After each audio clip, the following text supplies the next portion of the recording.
Assalamu alaikum. Dear viewers, I am Dr. Noshin Afshan and you are watching the lecture of Inorganic Chemistry with the special topic of discussion being valence shell electron pair repulsion theory. Here our next system is Ab3 E2 system.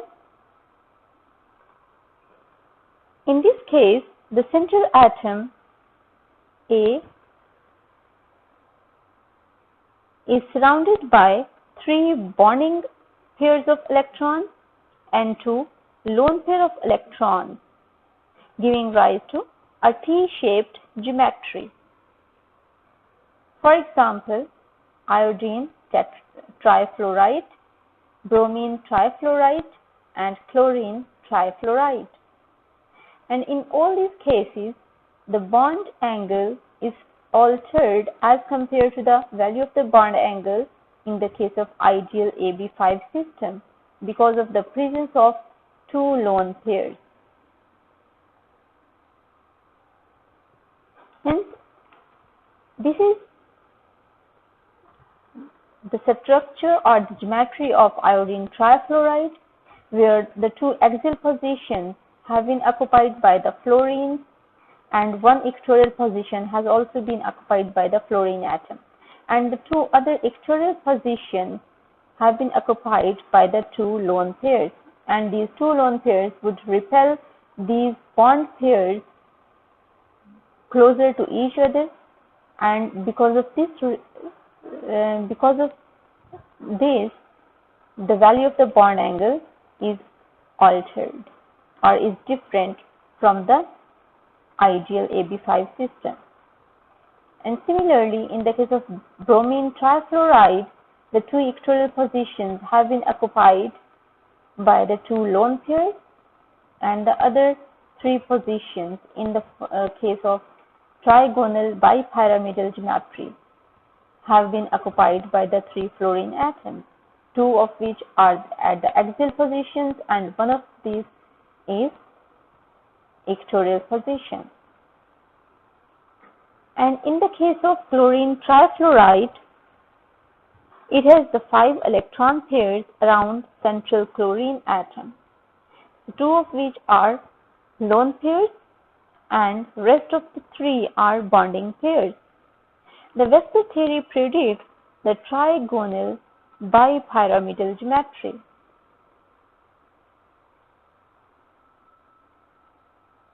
Because of the presence of the 5 electron pairs, and 2 lone pairs would set up repulsive interactions with the bonding pairs and will distort its symmetry from the true trigonal bipyramidal geometry.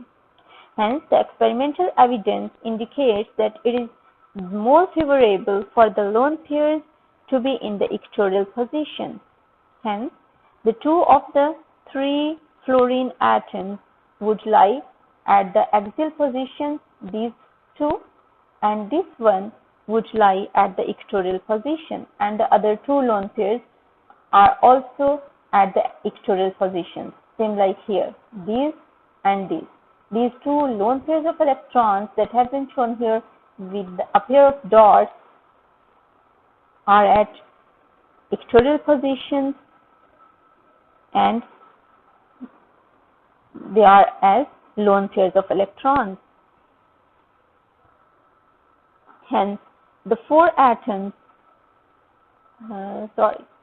hence the 4 atoms, 1 of which is chlorine and 3 of them are 3 fluorine atoms. So overall, these 4 atoms form a distorted T shape, and this structure gives minimum repulsion.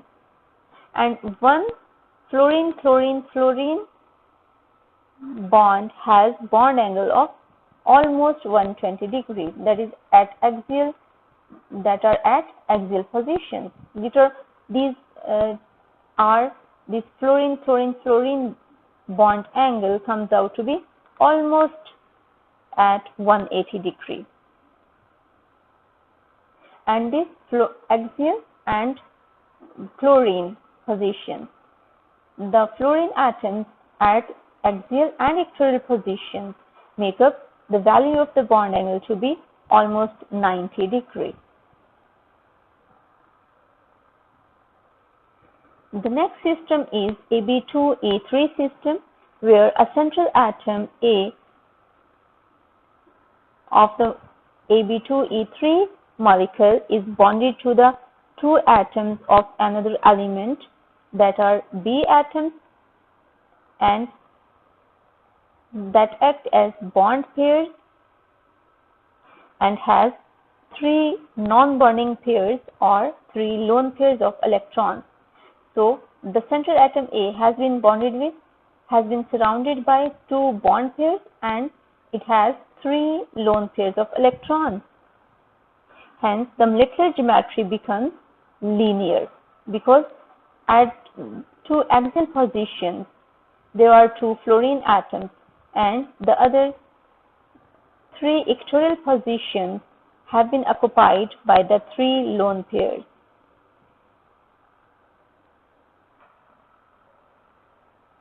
And in this way, its geometry comes out to be linear. And a Lewis structure has been shown here with the help of electron pairs in the form of dots. And here this structure or this figure shows geometry of the xenon difluoride. And the value of the bond angle is closer to the 180 degree because of the presence of these three lone pairs of electrons. That is not exactly the 180 degree, but that is closer to 180 degree. So our next system is Ab6 system, where a central atom A has been surrounded by 6 bonding pairs of electrons and has no lone pair, giving rise to the geometry of the molecule being octahedral. Halides of the group 6A elements in the 6 plus oxidation state are the examples of this type of system. And the Lewis structure of sulfur hexafluoride is shown here, and it depicts that there are 6 bond pairs around the central sulfur atom and the octahedron like this octahedron VSEPR model correctly predicts the octahedral geometry.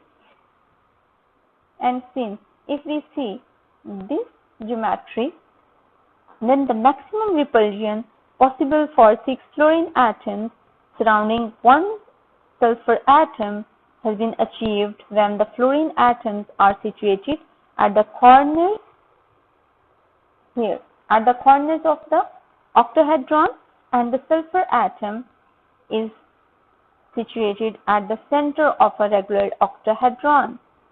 And in this case, the repulsion of the 6 electron pairs or in the form of bond pairs becomes minimized.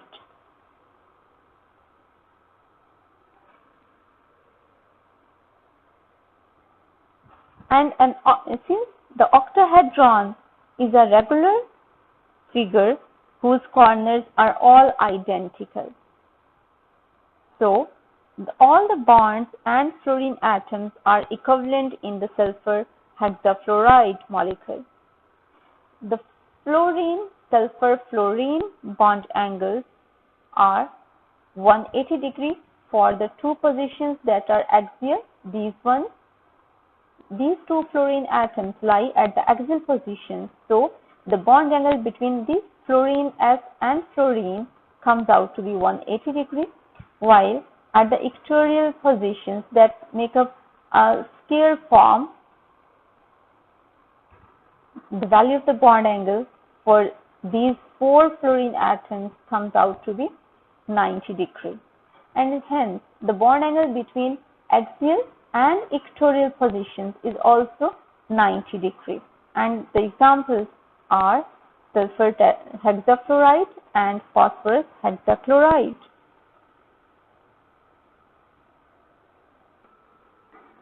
Our next system is Ab5 E System, where a central atom A has been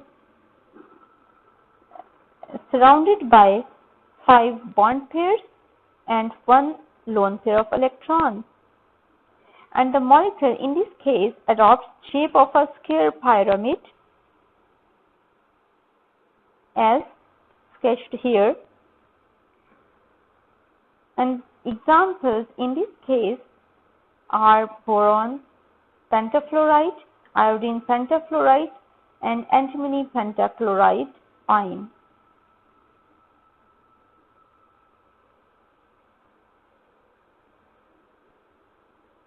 So, in the case of this IF5 or iodine pentafluoride, the lone pair on iodine occupies one of the 6 equivalent positions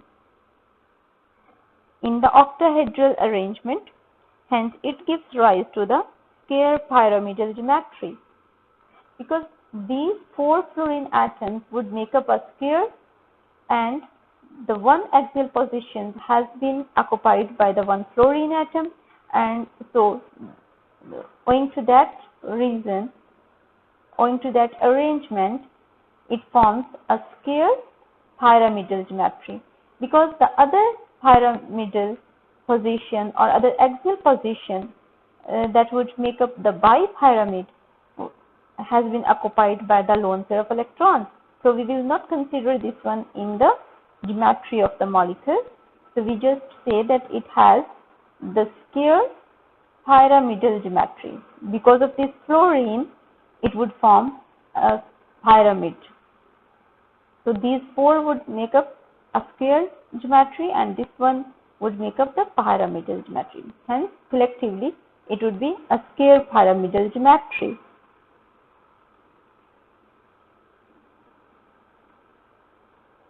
And the next system is Ab4 E2 system, where a central atom A has been surrounded by 4 bond pairs and 2 lone pairs of electrons.